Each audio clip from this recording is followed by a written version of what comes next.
trade professionals. We're back with another Monday episode of our Simply Trade News Roundup. But this one is a very, very special one because we have a guest, and you know how much I love guests. And actually, this is a women's space only today. So we have Brenda Cordova in the studio, not the office, in the studio. Hi, Brenda. How are you? Hi, Anik. How are you? Thank you so much for having me here. I'm very honored and it's a pleasure. Thanks. Thank you so much. So we've had Brenda on the podcast before, but I just want to give a little bit of background because we love having trade professionals and just discuss kind of where their journey went and how they got here. So Brenda is an attorney from Mexico, and actually she is currently pursuing a PhD on customs and foreign trade law from the, I'm so bad with language. I'm not bad with languages, but wow, Spanish is not one of them. Centro Universitario de Estudios Jurídicos. But yeah, and that's not all she's doing. You know, if that wasn't enough to pursue a PhD right now, she's also teaching at Tec de Monterrey, the #1 private university in Mexico. She is currently teaching legal framework for foreign investment. And that is so awesome. And we're so glad to have you on the podcast because today we're actually going to talk about the new president from Mexico in the studio. Well, you know, lots to talk about. And I'm very happy because Lalo has been talking about this topic for a while, ever since, you know, the changes kind of started triggering in. So it was perfect to have you on because we know that you know a lot about this as you're practicing law over there. So let's go into a little bit of detail. So just to let you guys know, we want to touch on USMCA, kind of the new updates, which Claudia Sheinbaum wants to introduce, and then possibly what is going to happen with either, you know, Trump in office or Biden, depending on who wins. What will be the differences and how might that affect the relationship with Mexico and or other countries around? So if you want to just kind of start talking about, you know, what happened and how this change kind of affected Mexico, or what is happening currently in Mexico with these changes. Yes, Anik, thank you so much. Okay, well, you know, before we start talking about the new or the future of the foreign investment in Mexico, nearshoring under the new president, the recently elected president, Claudia Sheinbaum, let me tell you a little bit background about what the foreign investment in Mexico is. It's important that you know that currently Mexico is the 12th largest economy in the world. Its international business have been growing tremendously, especially since Mexico became part of the North American Free Trade Agreement, which was replaced by the USMCA. Since then, exports have increased by a big number. Even international business, it's been said that it has grown for up to 800% since 1994. So this is big numbers in terms of the current position in Mexico in the international arena. Foreign investment, and I'm going to focus on foreign direct investment because this is the type of investment that countries use to consider themselves and to compare themselves with other economies. And so foreign direct investment in Mexico represents 24% of the gross domestic product. Just in the year 2023, Mexico received a record-breaking over 36 US billions of dollars. And according to the recently elected president, Claudia Sheinbaum, this number will increase to 39 billions for the year 2024. And according to their numbers, this can even be, a bigger or a larger number. So that's how the expectations currently look in Mexico. And, this information is very important because there are some statistics that if we see Mexico, the line of investment since at least from the year 2006 until now, we see that it has been, doubling. The line goes up and up. And this gives, good information to those wanting to invest in Mexico. What is the current trend? In the recent years, Mexico has been one of the five largest economies. However, in regards to the foreign direct investment, Mexico has become the number one U.S. partner. Mexico receives, just from the U.S., over $13 billion in the year 2023. And if we compare these numbers to the other economies that do business with Mexico, the second economy that brings foreign investment into Mexico is Spain. And it only brings 3 billions compared to the US, who sends 13 billions. So, and the numbers goes, to first we have US, then Spain, then Germany, Argentina, Japan, and Canada. And these countries, they have over 3 billions, 2 billions, but this is just to let you know that the US is the largest trading partner with Mexico. And 2 billions compared to 13 billions, that gives you a big idea of how Mexico is, the position that Mexico has currently in the world, but specifically with its largest trading partner, which is the United States. And part of this has to do with the free trade agreement that Mexico has signed with them, that I already mentioned, which is the USMCA. Sorry. And, USMCA is something I think that our listeners truly, benefit from hearing. So I do have a question towards, and I'm sure you're going to go into it, but, this is supposed to be re-signed, I think, in 2026, is it 2026 or 2025? And it will be under Claudia Sheinbaum. So what is her stance on USMCA, or has she expressed that? And how will she move forward with this? Well, remember that when we go back to NAFTA, when President Trump announced that he wanted, or he had some issues with the treaty, and then these negotiations started. At some point, some people and some experts said that the NAFTA treaty was at risk for being canceled forever or for good. And the negotiations back there, it lasted, I believe, a couple of years. And during this time, which was a long period of time for negotiators and for large companies doing business with Mexico, or between Mexico, Canada, and the United States, they have, or some express their uncertainty about the future of their business when they were using the NAFTA benefits. Nonetheless, all of this resulted in a new treaty, which, when we review the treaty, we see a treaty that is more, at least from the chapter that I specialize more and that I, help clients with more, which is in regards to origin verification proceedings or foreign investment. At least these three topics were improved in a way to make business a little bit easier. Even the text of the treaty, it's more simple. Just in regards to the NAFTA verification proceedings compared to the USMCA verification proceedings, we see that there's half of the text was reduced on the new treaty in a aimed or with the purpose to make it easier to understand.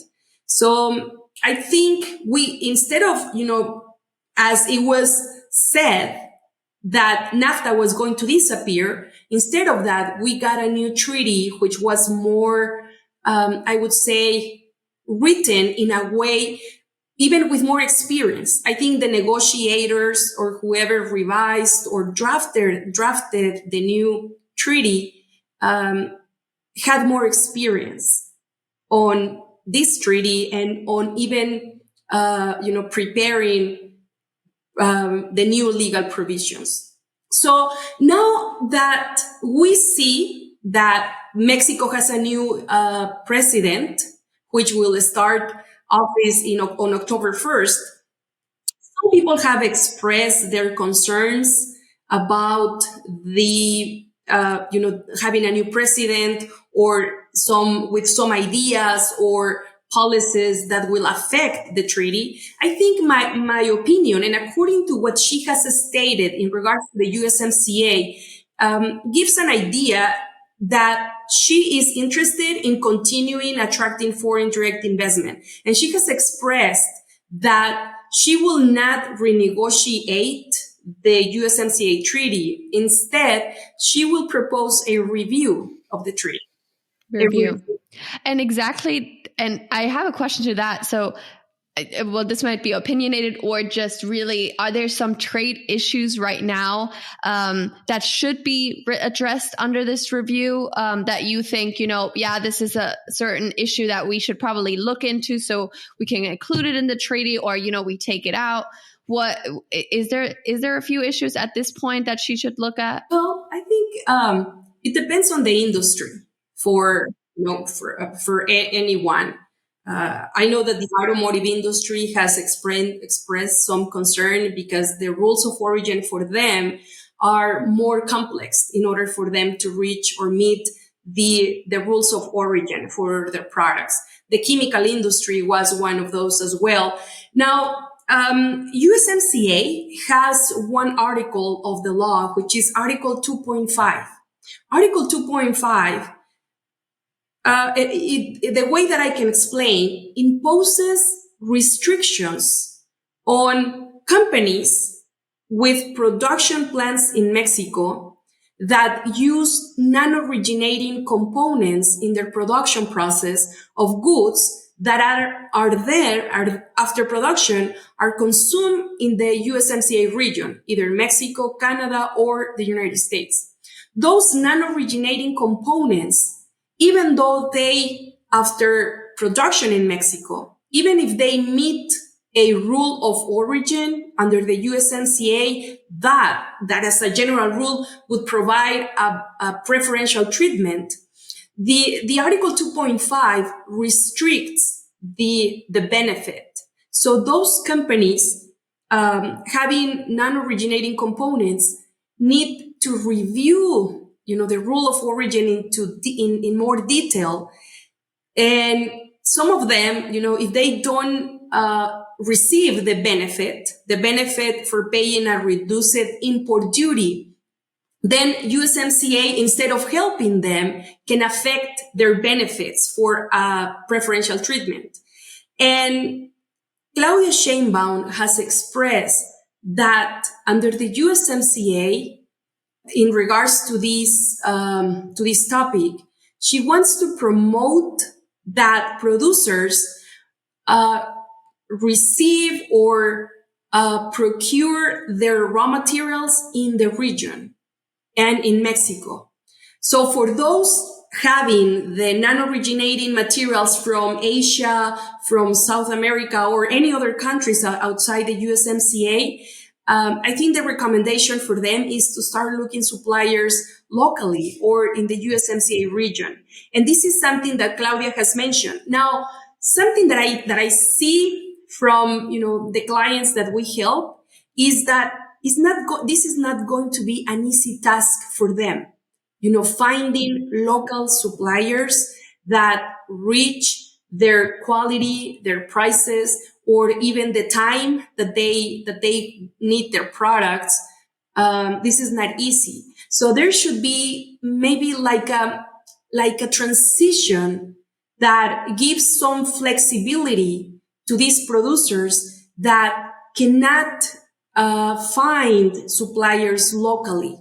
Because if they don't find them, then they still have to go overseas outside the USMCA region.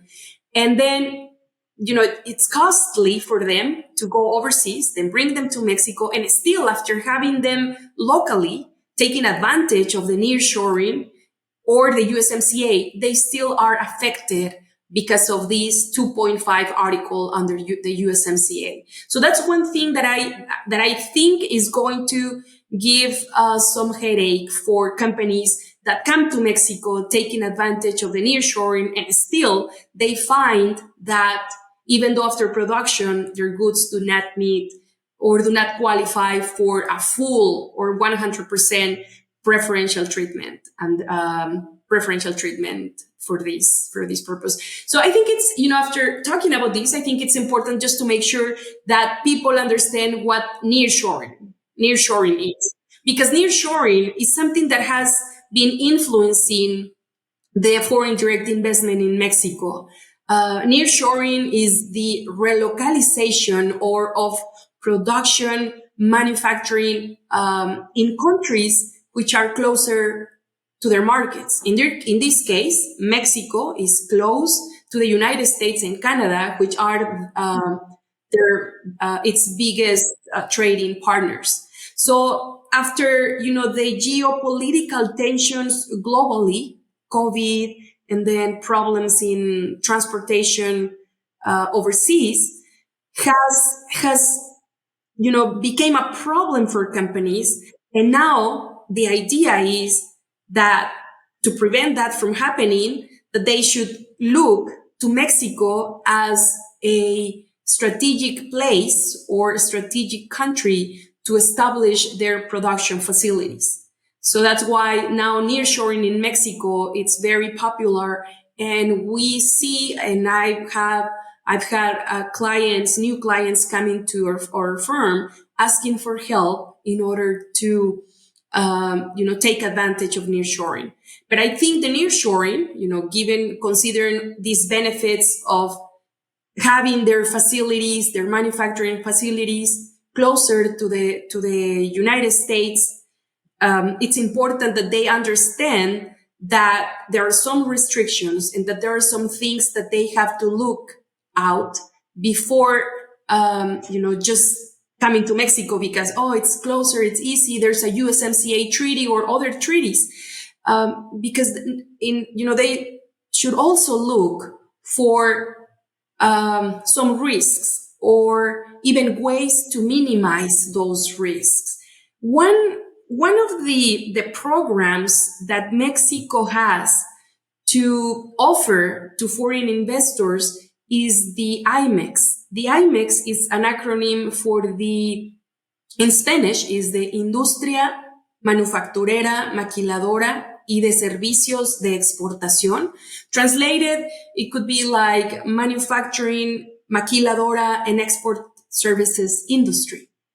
This program is granted to Mexican companies that are incorporated in Mexico, so that they can import into Mexico raw material and all of the fixed assets that they need, machinery, equipment, trailers, containers, packing, and in other words, everything that they need to establish a manufacturing facility. And this importation into Mexico is for a temporary period of time, during which they will be able to manufacture a finished good, which then is exported to their final consumer abroad. And normally this is to the United States. Mexico has right now over 6,000 IMEX companies or companies with an IMEX program. From these 6,000 companies, I would say 95% of them export to the United States. So, of course, there are companies from Spain, from Germany, Japan, from other countries, but the grand majority are here because of the United States. And the IMEX program for companies is an example of the nearshoring, because these and companies have been in Mexico. And I want to say that nearshoring is not something new. I think it's just like a term that became more popular after the COVID. But IMEX as a way of taking advantage of the nearshoring has been in Mexico since the 1970s. However, this is currently this is just becoming just a popular and more like a hot topic. I was going to say, we see it a lot in the news. We covered this. I think the last year was the first year where we covered it probably like every 2 weeks. It came up in the news, nearshoring, and it very popular in the United States. Like it, and more people like encouraging more companies to do it, to, profit more and Yes, exactly. And it's becoming popular, but it's been there, for years and for decades. And IMEX as a program has been also undergoing some, has been evolving. IMEX has been here, just the acronym or the name has been in Mexico since 2006. But before IMEX, there was the Maquiladora or PITEX program, which was also giving those benefits for foreign investors to bring their raw material and fixed assets into the country with this purpose that I mentioned, which is to produce a product which is then exported abroad for consumption in other countries. And so the IMEX program, for example, I gave you the numbers from these 6,000 IMEX. Half of them do manufacturing. So half of them do this production for the new product for exportation abroad. And now that when we hear nearshoring and companies have questions, they also, it's like it goes along, at least from the clients that we have helped recently. They ask for nearshoring, and in parallel, they look for programs similar as the IMEX. So it's like a nearshoring IMEX. But of course, it's not like the rule. It's not like it has to be like that. But the majority of foreign investors coming to Mexico for nearshoring is because, they want or may need IMEX as it's the way to take advantage of this trend. So it's very important. And now that we have a new president that has been elected, I know some companies and some people and associations have expressed their concern about whether the new government will help foreign investment or will affect foreign investment. According to the statements of the new of Claudia Sheinbaum, of the new recently elected Mexican president, she has a strategic plan in which her goal is to continue increasing the foreign direct investment. And she has created even a council, or like it's called a consejo. It's like a Mexican council for the economic and regional development, in which she says, I want to attract foreign investment. I want Mexico to continue being an industrialized country. However, she has been using a phrase which, can give us a better idea and perspective about this. She has been using the phrase shared prosperity. So we want to increase foreign direct investment with a shared prosperity view. What does that mean? She has explained that a shared prosperity means that this well-being, or that this growth is for everyone, in which not just large or multinational corporations receive the benefits, but also other parties take advantage of this, starting for medium, small companies in coordination or participation with other associations, with young people, women, and other minority groups, because, according to her analysis and her point of view, the international business is not always equal for everyone. So she wants everyone in the community to be part of this prosperity. And this domestic or national council that she has created for these purposes has already, received some instructions. Like, the idea is, we want this growth, but we want to have a low impact on the environment. Yeah, that's big. I've heard a lot. When I was reading a little bit more about her, I know she's very in sustainability, climate change, especially like she has been recognized on this internationally. So I feel like all of her decisions, it's going to trickle in. And you know what? We have that discussion a lot on the podcast, on the news section. How trade and the environment, sometimes they clash a little bit because they both have different ideas of what it is supposed to be like, whether it is supposed to be one way or the other, So how is she gonna, you have to be kind of a peacemaker in some kind of sort, because you're in the middle of two things and you're trying to make it work. So no one is ever going to be happy probably, but how is she gonna, try to stay in the middle and navigate through this, as she is such a big person in sustainability. But, as a president, you also have to play both sides. And when she presents or gives some statements or declarations about the nearshoring and the foreign investment under her government or her direction, is that she says that she is a scientist and that she thinks it is possible.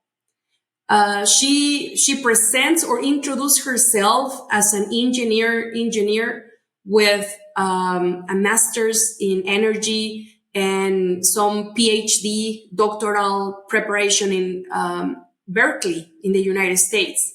So she says that, her statements, when she introduces them, she has like a scientist preparation behind that. And of course, she says we need to do or continue with the plans of the previous government. But she said that she uses other plans and the strategy for this. For example, she says, we need to have an inclusive strategy with innovation, with digitalization that provides legal certainty, which is sustainable and which takes advantage of the regional qualifications, because every region within the country is different. So there are some places where there is water, other places where there's a scarcity, where there's no water. So in order for us to make this plan, we need to take into consideration all of these so that there can be a sustainability. For example, she says this program will be inclusive because she wants to have young people. She wants women. She wants small, medium, or large companies to be part of this. She wants associations to participate, to give their opinion of what would be the best way to accomplish their goals in regards to the foreign direct investment. In terms of digitalization, her plan is to have the Mexican tax authorities or the Mexican customs authorities to take advantage of the technology. She is not planning, for example, she is not planning on increasing the taxes. That's what she has said. But because of the digitalization or the technology, the authorities will be in a better position to collect more, because there will not be tax evasion based on tracing and digitalization of the business activities in Mexico. So that's something that companies have to be aware. Like, as an attorney, I would say if you have business in Mexico, the recommendation would be for you to make sure your business operations are recorded correctly, that you have your record keeping in good shape, that your inventories match what you have in your system, what you have in your facility, in your warehouse, versus with what you have declared. Because with the new reinforcement of the digitalization, the government will be in a better position to confirm whether you have paid the taxes that you actually owe to the government. So that's what it has mentioned in regards to how can the government receive more money? Well, through collection, and collection based on a digitalization. So, and the legal certainty, I think that's very important. Currently, the government is going through a legal modification of this legal system. And they have mentioned that they are changing or amending how the judicial power is performing their duties, how judges are elected or how they are appointed. So they're going through these changes, and this is causing a big concern at least within the attorneys or some sectors of the society, because they say some are against this reform or these amendments, and some others, they have good expectations. But this is something that we still have to see how it's going to work for the benefit of everyone. But how will be the differences with these two presidents? And could there be a huge difference, or will it matter at all? I mean, I have a feeling that it will, but I'm not sure what the difference is and how much it can be affected. I haven't heard any comments in that regard about whether it will be different or the same with one president or the other. What I have heard from Claudia Sheinbaum is that she just has presented her plans, her strategy, and a few days ago, she had a meeting with some people from the Canadian government. And she, during the meeting, expressed that she is, willing to continue with the international relation, and that under the USMCA, it is very important for Mexico and also for the region. But I have not heard about her position with one candidate or the other. Probably the best way to go, because you don't want to start with anything that you don't know is happening, especially because you don't know what rules will change or if they stay the same. So probably dealing ahead of something that you don't know what will happen or what will change is probably the less stressful way to go. Yes, exactly. Well, I think the idea for the current government, the way I see and the way I read the statements, is that they really want to continue promoting the foreign direct investment, but they have to do some amendments or some reinforcing some issues. For example, making a more strong customs or tax authority for the purpose of collection.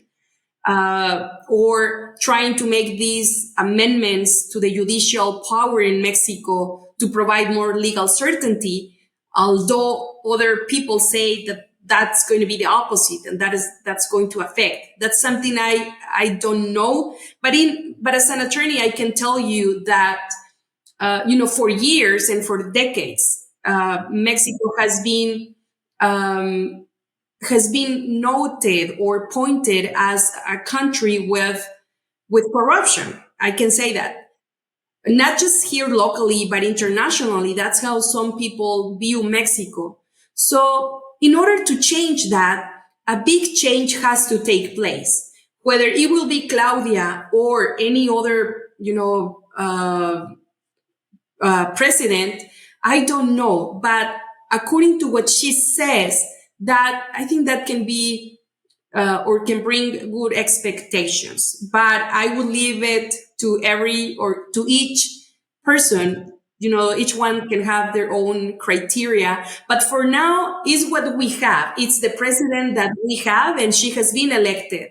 So I think we just have to keep informed, to continue training ourselves, reading, learning more, just to be prepared, because that's the only way that can help not just Mexico, but everyone or anyone wanting to do business with Mexico to be prepared for the future and to take advantage of any changes, whatever changes there are. I think our listeners definitely got a lot out of this, as did I. And if anyone has any questions, you can email those to Simply Trade Podcast or send them through LinkedIn. Look at our website and comment. You can do any of those sorts if you have specific questions, and we can lead them to you, Brenda. Thank you so much. Thank you. Thank you for to Simply Trade for having me. I appreciate it. And on behalf of Bromiller Law Group, we appreciate the invitation. Yes, we love the Bromiller Law Group. Guys, thank you for listening. I hope you enjoyed this. We have a fun fact. You know what? Our fun fact is very much common sense. Mexico's first female president is gonna happen in October. So awesome. Well, we will be back with a regular episode. We hope that you enjoyed your 4th of July weekend. That's what it was. 4th of July was this past Thursday. So I'm sure everyone is still celebrating into the weekend. Thank you so much. And we will see you next week. Thank you, Brenda. Bye. Thank you. Bye-bye. Thank you very much for joining us. Simply Trade is brought to you by the generous contributions of Global Training Center. You can follow the show and GTC on LinkedIn or Twitter and other social networks. Make sure you check out the show notes in the description for a full rundown of today's show with all the important links. Also, make sure that you share this with a friend and subscribe on your favorite streaming platform. We really like hearing from you. If you enjoyed the show, make sure to rate and review wherever you listen to this podcast. If you or someone you know would like to be a guest in the show or would like to sponsor Simply Trade or suggest any topic you would like for us to discuss, please contact us via email at simplytrade@globaltrainingcenter.com, or you can DM us on Twitter at simplytradepod. Thank you again for the privilege of your time. Happy trading.